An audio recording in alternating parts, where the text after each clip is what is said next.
Shall we start? Hey everyone, I'm super excited to welcome you on this workshop. So today we'll be talking about Voltz Protocol and how you can go about building the future of DeFi on top of Voltz Protocol. My name is Artur Begyan. I'm the CTO and co-founder at Voltz Labs, the company behind the creators of Voltz Protocol. If you ever have any questions or just want to have a chat, feel free to ping me on Discord or Twitter. Let's start. So the agenda for this talk is kind of split up into a few parts. Initially, we'll talk through the bounties, the rewards that we've prepared for the ETHAmsterdam hackathon. Then we'll briefly talk about Voltz Protocol and how it works and how it delivers on its promise of effectively creating capital-efficient interest rate swaps on top of DeFi. Then we'll dive into the developer resources that can leverage to build on top of Voltz and bring the next generation of derivative products into life. And then finally, we'll conclude with a dev workshop where we'll together build a liquidator bot on top of Voltz Protocol. And then in the end, I'll let you guys ask any questions you have. Cool. So for Voltz, we have brought $8,000 worth of bounties for the developers that choose to build on us. So for the most useful application, we'll be distributing $4,000. For the most creative application built on Voltz, we'll be distributing $2.5K. And for the and we also have another tier, which is for another interesting application, which is going to be $1,500. So I guess what's Voltz Protocol? When thinking about Voltz Protocol, you can effectively define it as a non-custodial market maker for interest rate swaps. And you can think of it as the DYDX for interest rates. If you think of DYDX as a protocol where you can effectively showcase your views on directional price movements, you can think of Voltz as a protocol where you can showcase your views on directional interest rate movements. Before we dive into the actual mechanics that enable Voltz Protocol to shine, it'd be good to talk briefly through what interest rate swaps are and what they mean in the context of traditional finance. So if we think about traditional finance, the amount of notional that gets traded annually in interest rate swaps is around $1 quadrillion, which is just an immense number, which shows effectively how big this market is. But if you ask a retail user or a typical average person, they wouldn't really know, and they wouldn't really tell you that they have used interest rate swaps directly. But if you want to think of the most obvious use cases where interest rate swaps are applied, you can think about mortgages, you can think about fixed rate loans. All of them in one way or another leverage an underlying interest rate swap to fix the rate of return. So how does Voltz work, and how does Voltz deliver on its promise of bringing interest rate swaps to the world of DeFi? So you can think of Voltz as a combination of three key 0-to-1 innovations modules that make up the protocol. So the first one is a concentrated liquidity virtual automated market maker, which effectively brings a 2x AMM that lets variable takers and fixed takers exchange variable and fixed cash flows amongst themselves. So you can think of a simple scenario where you deposit funds into Aave, get an AUSDC token which has a variable rate of return. You can then take it and bring it to Voltz Protocol and get into a fixed taker swap, which effectively means you can give up the variable rate of return in return for a fixed rate that comes from variable takers.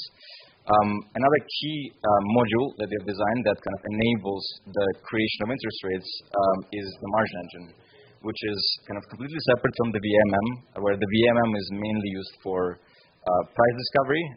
Margin engine is mainly used for cash settlements, the management of underlying tokens, as well as liquidations on the protocol. And the neat thing about interest rate markets relative to prices is the fact that interest rates tend to exhibit a mean reverting behavior, meaning that as a liquidity provider, you can effectively choose a given fixed rate range, which could be between 1% and 4%, and provide liquidity within that range. And because interest rates tend to be mean reverting, it's less likely that the rates would get out of bound of your range. And another interesting feature of the margin engine is that it doesn't actually force you to use the underlying yield-bearing tokens as collateral. It actually enables you to kind of express your views on interest rate movements by just depositing the single underlying asset as collateral and kind of trading rates on leverage.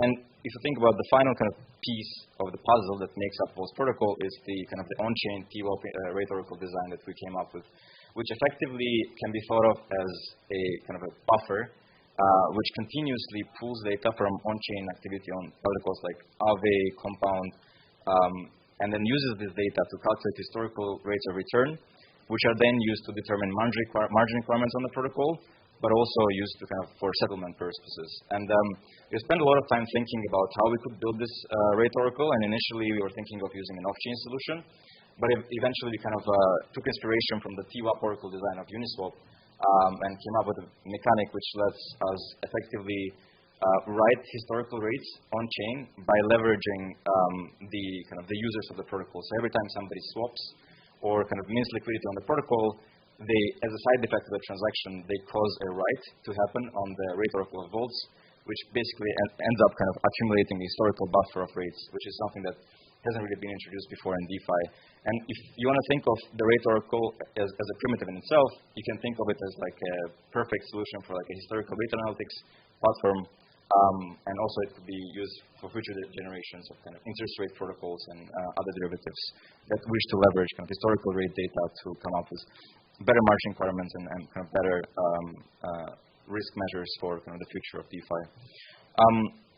So if kind of we want to think about the kind of agents on the protocol, they can effectively be split into three fundamental groups. So you have fixed takers, you have variable takers, and you have liquidity providers. So if you look at the diagram on the slide, you can see that at the center you have Voltz Protocol, the VMM, and the margin engine duo. On the left, you got the fixed takers who are effectively receiving fixed rates and giving up variable rates to the protocol. On the other side, you get variable takers who effectively promise fixed rates to the fixed takers, so they act as guarantors of fixed rates, and in return they receive the variable rates. And the final piece of the puzzle is the liquidity providers, who are effectively agents who are comfortable entering into both fixed taker and variable taker positions with both sides of the market. And they're able to do that by using single kind of underlying LPing. So it could be in terms of USDC, or it can be in terms of DAI or any other kind of alternative crypto asset. And they can do that while still kind of collecting fees from kind of traders on the protocol. So if you want to dive a bit deeper into like each agent and like how they work and what are the main use cases for each kind of agent type in the protocol, we can start with fixed takers, right? Like I guess the easiest type to understand. So we can think of fixed takers as like CeFi organizations such as Coinbase, BlockFi, etc., who could effectively promise fixed rates of return to their customers. But right now, at this moment, they kind of only are able to hold kind of variable yield assets such as CUSDC or AUSDC and so on. So what they can effectively do, they can use Voltz in order to fix the rate of return they are receiving on the CUSDC and remove this risk that stems from the uncertainty about variable rates from their kind of balance sheet when promising fixed rates to their customers. And you can think of similar scenarios when thinking about fixed rate takers that could kind of be facilitated by kind of family offices, fintechs, and kind of protocol treasuries who kind of tend to be more risk averse and on the more risk averse spectrum when thinking about kind of risk reward in context of rates. If we kind of then move on to the other side of the market, which is the variable takers, we can think of a simple scenario where a variable taker kind of is a trader who believes that the variable rates in a given protocol, such as Compound, are going to go up relative to the fixed rates currently offered in the market. If they have that view and they would like to lever up their exposure on that view and kind of maximize their P&L, if they end up being right, they can choose to do so by depositing collateral into Voltz and getting it a variable taker swap at 10 to 15x leverage, which then means that if the realized variable rate ends up being 15% and the fixed rate ends up being 10%, then they effectively get the delta between 10 and 15%, which gets multiplied by the leverage factor. And then, yeah, in this scenario, if the variable rate ends up being higher than the fixed rate, the variable takers get very high kind of leveraged returns. And we can think of like a typical user type who would love to kind of engage in such activities is like a typical DeFi degen, or that could even be like a team that leverages underlying Voltz infrastructure to enable Voltz that effectively bring strategies that can deploy variable taker funds by pooling very different investors. There's also another interesting application of variable taker swaps. So there's actually an interesting idea. Imagine that you hold some assets in Aave, and if you want to then like get compound rate of return, right now you would have to take your funds and then bring them all over to compound. But with Voltz, you can actually keep your assets on Aave. You can go and effectively enter a fixed taker swap with Aave, which effectively means that you give up your variable rate of return and in return get the fixed rate. But you can then go on another interest rate swap market where you enter into variable rate swap in compound, and as soon as like all the cash flows end up canceling each other, you effectively get a variable to variable swap, which means that you can keep your assets on Aave but get variable yield from compound. So yeah, that's kind of how the variable takers work. I guess the final category of users, which we have on the protocol, is the liquidity providers. Are they kind of the backbone of the protocol? And when thinking about the liquidity providers, we can think of agents who might have a belief that in the next 90 days, the fixed rate on the protocol is going to be around 10%. In that scenario, they can choose to effectively deploy collateral into a custom fixed rate range. And the more concentrated this range, the higher kind of APY opportunities you have as a liquidity provider to generate kind of fees based on the collateral that you deposited.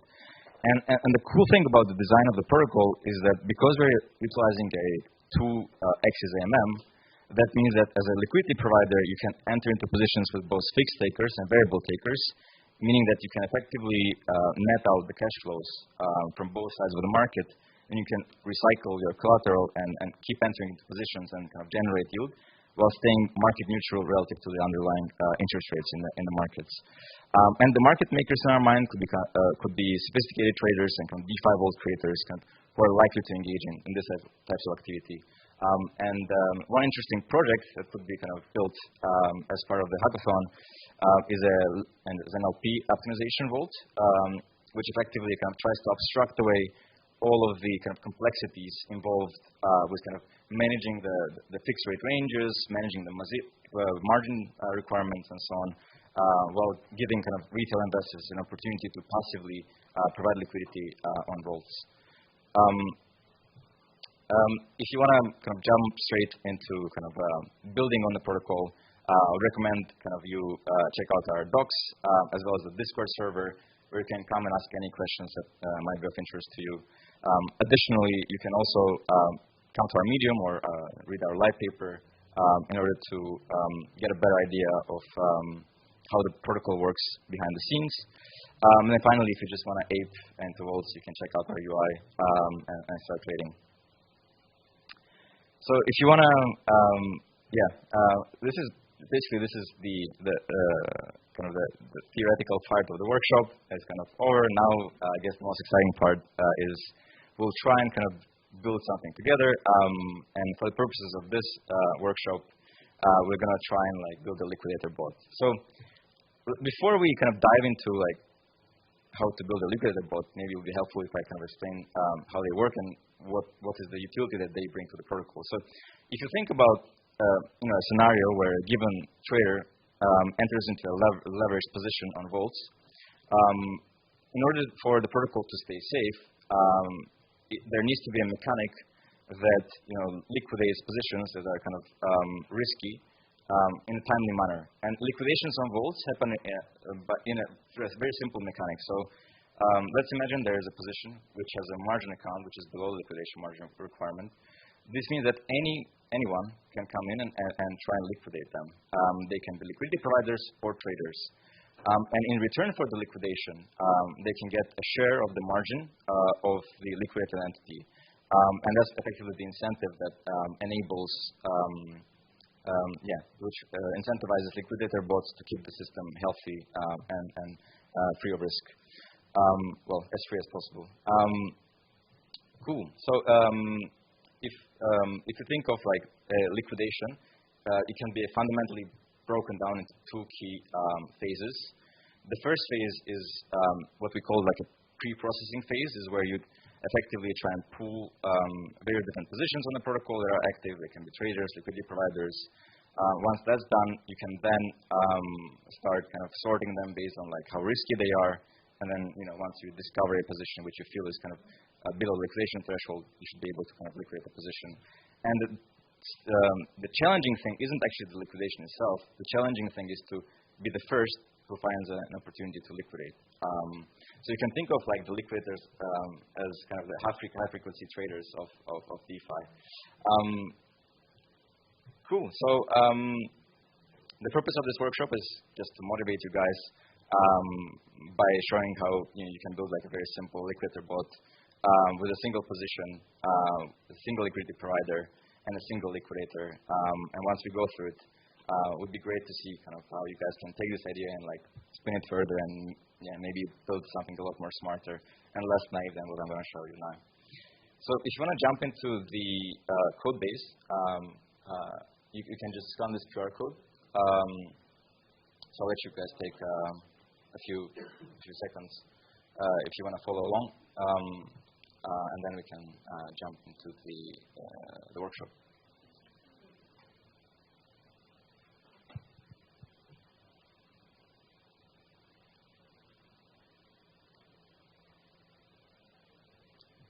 Cool. So the link should take you to kind of the Voltz core repository, and on the Voltz core repository you can follow up and go to the liquidator bot section. Initially, we'll go through the design of a simple liquidator bot, which will then followed by a simulation, which creates a single liquidity provider position, and then tries to liquidate it, fails to liquidate it because the margin requirement is satisfied, and then we'll manually tweak the APY in the underlying market to make the position liquidatable to show that basically the liquidator bot works. So the first we will refer to this liquidator bot smart contract, which is a simple kind of test liquidator bot contract, which has a few key functions. The set margin engine function lets you pass in the address of the margin engine that you would like to reference, and the margin engine effectively just references a given interest rate swap pool. And interest rate swap pools tend to differ depending on the underlying rate oracle, depending on the kind of maturity date, and so on.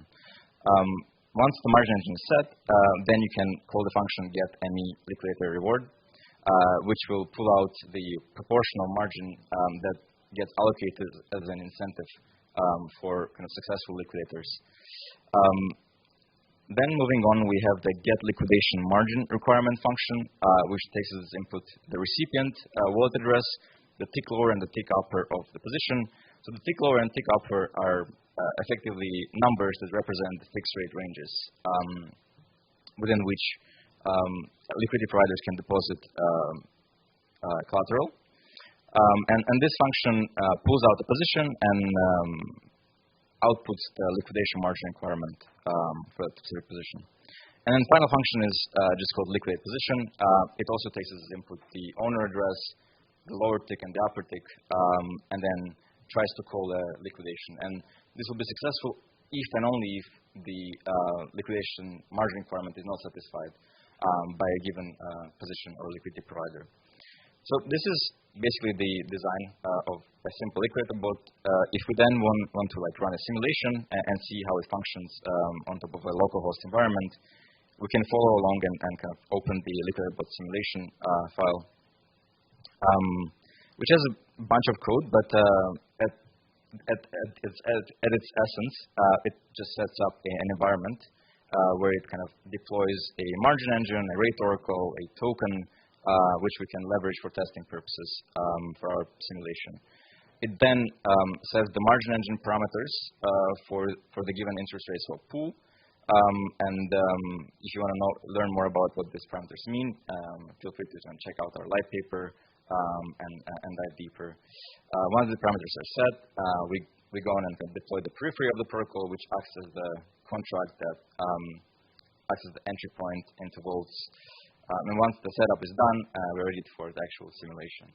So before we start the simulation, we manually tweak the reserve normalized income in the underlying Aave lending pool. And all that does is effectively manually sets the historical APY in order for the liquidation position requirement to be met for our purposes.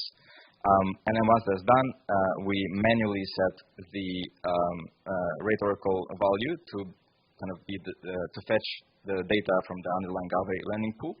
Once that's done, we can check this historical APY matches the one that we have set. And then we can move on and set the liquidator reward for a given margin engine. In this case, we'll set it to 5%, meaning that after successful liquidation, a liquidator will get 5% of the margin of a liquidated entity.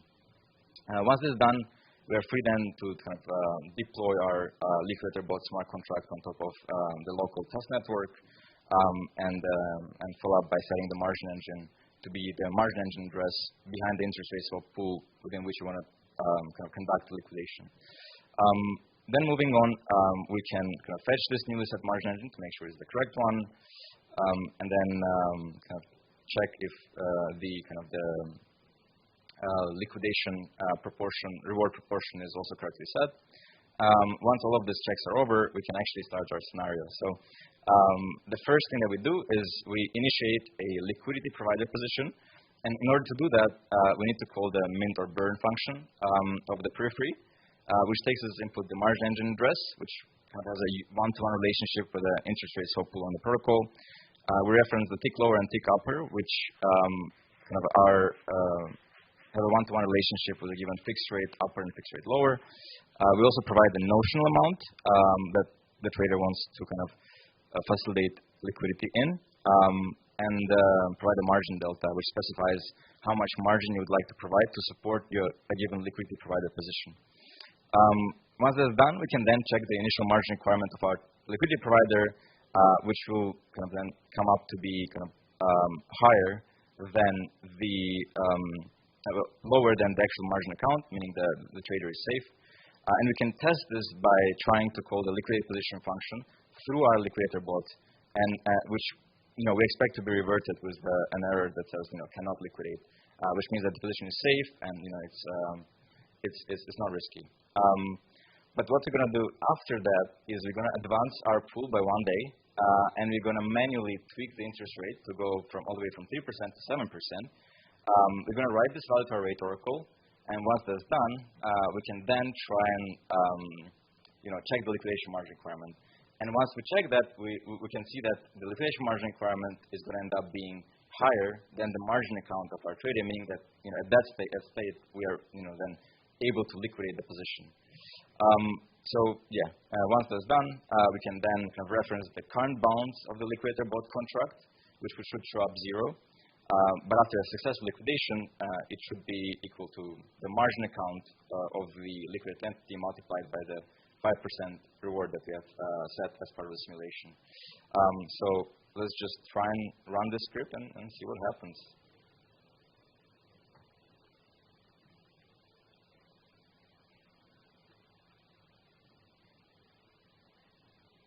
Cool. So I don't know if you can see the screen. Let me just enlarge it a bit. So if we just go step by step, the first thing that the console prints is the historical APY, which is around 3%, that we've manually set on Aave. And once we have done that, we can then print the liquidation margin requirement and the initial margin requirement of our liquidity provider, which are around 473,000 and 430,000 respectively. And we know that the margin account of our liquidity provider is around 500K, meaning that at this stage they are kind of safe and they cannot be liquidated. But we can see that after the manual tweaking of the APY and kind of rolling of time into the future, the historical APY is now 7.6%. meaning that if we check the liquidation margin now, it's around 692,000, which is higher than the margin account of the entity that we're trying to liquidate. And so after a successful liquidation, we can see that the balance of the liquidator smart contract goes all the way from 0 to 25,000, which is exactly equal to 5% of the 500K margin deposit that we have seen in the beginning of the simulation. That's effectively a very simple rundown of a liquidation on Voltz Protocol. Cool. That concludes the talk. And if you guys have any questions, feel free to ask them. Yeah.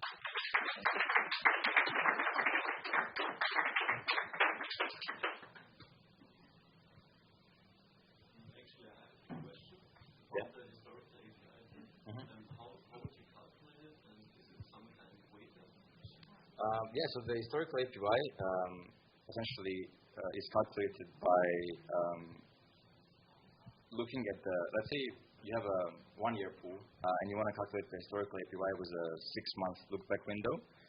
We just need to check out the reserve normalized income in case of Aave today, and the reserve normalized income 6 months ago. Find the ratio between those two, and as soon as you find the ratio, you get the rate. And as soon as you get the rate, you can then analyze it and get the APY that you can reference in the margin engine. So it's expected to kind of raise and decrease rather slowly? Yeah, and that's kind of the design. So in order to avoid a range of different attack vectors that could result because of short-term fluctuations in interest rates, we have kind of created a PWAP protocol which is resistant to this sort of fluctuations because it takes a much longer view on the historical rates and comes up with more smooth time series of margin requirements for traders on the protocol, meaning that you're a lot you're protected from this sort of attack vectors and scenarios. Thank you. Yeah. When you liquidate a position, I saw the 3 parameters were the owner, right, and the lower ticket, obviously. Mm-hmm. So how come one wallet can't have multiple positions in the same range? So could it get tweaked or something? What's the idea there? So the way it works is, as a liquidity provider, as soon as you choose your kind of upper bound and the lower bound for the range, you end up getting a kind of liquidity provider position account, which has its own margin requirement. And so each position on the protocol is kind of uniquely identifiable by this set of these 3 parameters. And the reason why we decided to kind of split it such that each position is uniquely identifiable by its address, upper tick and lower tick, is because it allows us to calculate margin requirements for liquidity providers by simulating trading activity on the protocol. Because you can think of liquidity providers as traders in the future, in the sense that even though right now you don't have a position, as a liquidity provider, you are effectively saying that I'm ready to enter into a position in the future, and these are the rates at which I'm kind of comfortable doing that. And what happens behind the scenes is we simulate this transaction in our margin engine, and we come up with a margin requirement that is the highest possible requirement that you could get if a trader were to come and trade their position fully. And that's kind of what facilitated the design decision. Thank you.